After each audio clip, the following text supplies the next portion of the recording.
সুপ্রিয় দর্শক শ্রোতা সকলে নিশ্চয়ই ভালো আছেন। আমি এখন এই মুহূর্তে আছি গোপালগঞ্জের টুঙ্গিপাড়ায় গহরডাঙ্গা চৌরঙ্গি মোড়ে।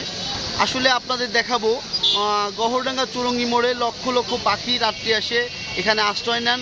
আসলে টুঙ্গিপাড়া জায়গাটি একটি নিরাপদ জায়গা। এই জায়গাটিতে দেখেন লক্ষ লক্ষ পাখি বিভিন্ন জেলা থেকে বিভিন্ন অঞ্চল থেকে এসে রাত্রিকালীন অবস্থান করে এখানে, এবং আপনারা দেখবেন যে কত পাখি এখানে অবস্থান করছে। তো চলুন আমরা পাখিগুলো দেখি।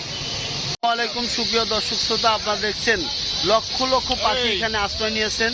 অর্থাৎ টুঙ্গিপাড়াকে পাখি তার নিরাপদে আশ্রয়স্থল মনে করছে বিধায় বিভিন্ন জেলা থেকে বিভিন্ন অঞ্চল থেকে ছুটে ছুটে চলে আসছে লক্ষ লক্ষ পাখি।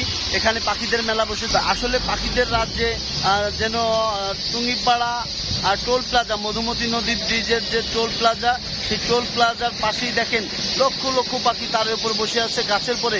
অর্থাৎ বড়োর পাতার থেকে পাখির সংখ্যা বেশি। আপনারা লক্ষ্য করলে দেখবেন যে বড়োর যে পাতা আছে সেই পাতার থেকেও পাখির সংখ্যা অনেক বেশি এই গাছে আছে।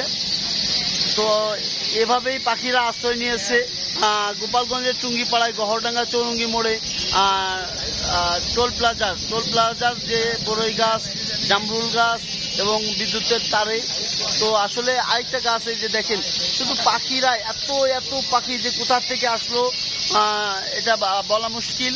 কিন্তু যে নিরাপদ আশ্রয়স্থল মনে করছে, আসলে এই নিরাপদ আশ্রয়স্থলটাকে আমাদের আসলে নিরাপদ করে রাখা উচিত সকলের। কারণ এখানে শব্দ দূষণ না করে, যাতে এখানে কেউ ঢিল না মারে, কেউ যেন তাদের বিরক্ত না করে, এই প্রত্যাশাটা প্রশাসনের কাছে আমরা রাখি, যেন যারা এই সংশ্লিষ্ট কর্তৃপক্ষ আছে তারা এই বিষয়ে দৃষ্টি আকর্ষণ করছি তারা যেন এটা দেখভাল করে।